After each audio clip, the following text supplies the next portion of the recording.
Zonja dhe zotrin, përshëndetje, unë jam Thimin Samargjiu, ky është Euronews Albania, do të jemi bashkë deri në 14:30 për të sjellë tek ju zhvillimet kryesore, do të ndalim më njëherë tek situata e motit. Kapriçot e motit kanë bërë që Juglindja, por dhe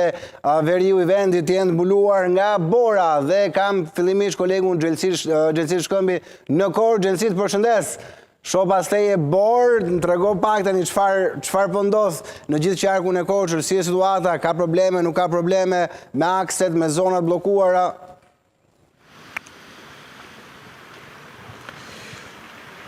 Mirëmëngjestimi, prill me të Borë, u menduam fakt se erdhi pranvera, aq në fakt edhe si për ironi pothuajse gjithë bizneset e fshatrave turistik ishin drejt mbylljes, ato të cilat kanë lidhje me të Borën, por mersa duket skipista edhe një herë tjetër është rihapur në Dardh, pasi ka shkuar deri në 25 cm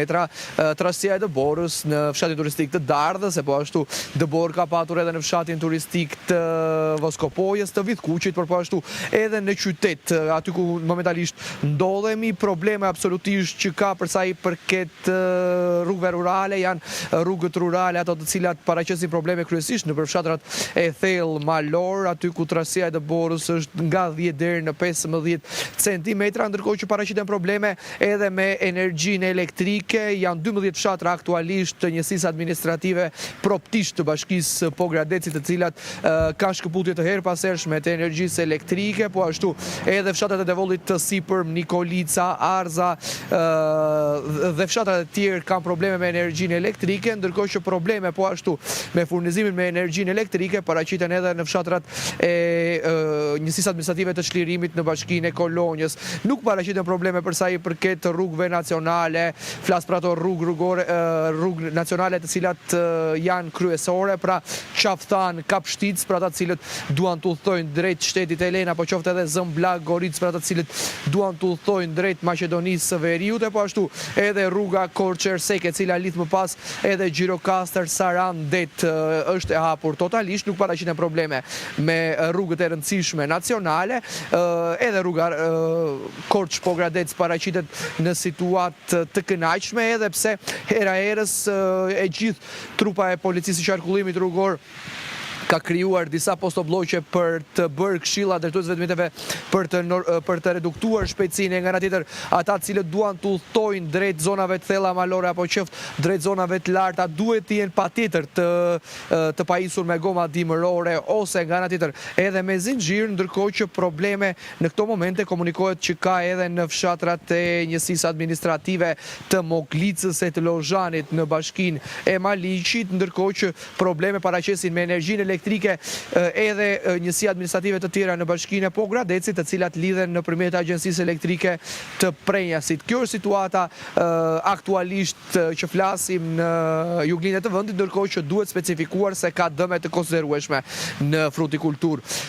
Nëse flisnim para një jave se dëmet në kumbulla dhe qershia ishin në masën e 50 apo 60%, absolutisht me siguri mund të themi se dëmet në kumbull e në qershi jo në moll, sepse do duhet të kalojnë afro 72 orë për të kuptuar dëmet në moll, por te kumbulla dhe te qershia mund të themi se nuk do të ketë fruta në juglindje përsa i përket këtyre llojeve, sepse janë dëmtuar në masën 100%, pasi rreth orës 3 apo 4 të mëngjesit të sotëm temperaturat kanë shkuar deri në -7 gradë Celsius, që do të thotë se dëmet janë rritur në masën e 100%-s. Xhelsi, hera e fundit që ka rënë Borë në këtë periudhë, kur e kujton ti?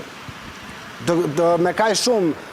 ka sasi flasë, reshet të shkurtra Borë.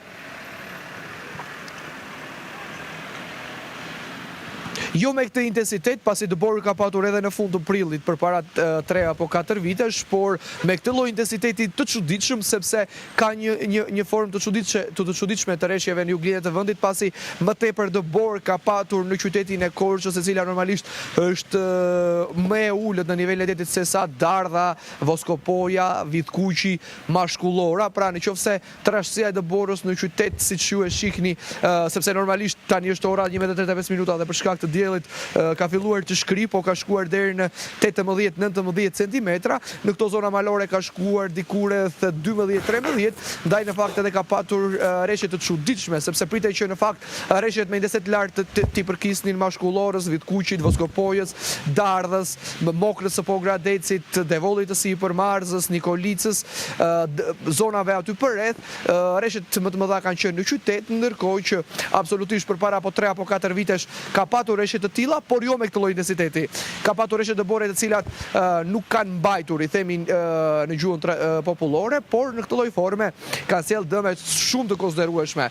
kryesisht në frutikulturë. Uroj që të mos ketë dëme të mëdha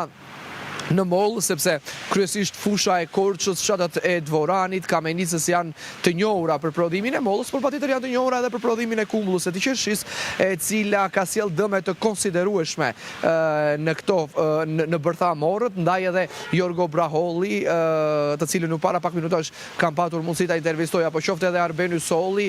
Jorgo Braholli sipërmarrës dhe fermer, Arbenu Solli specialist pranë drejtorisë së bujqësisë, shprehen të dy njëherazi se kërkohet vëmendje e shtuar nga Ministria e Bujqësisë, pasi në këtë lloj forme ata persona, ata fermerë të cilët kanë investuar te kumbulla dhe te qershia, absolutisht që këtë vit do të shkojnë drejt falimentit. E kuptova, Xhenci shkoj me shumë faleminderit. Të uroj punë mbar, do të jemi sërish bashkë për gjithë zhvillimet nga Jurlindja. Ndërkohë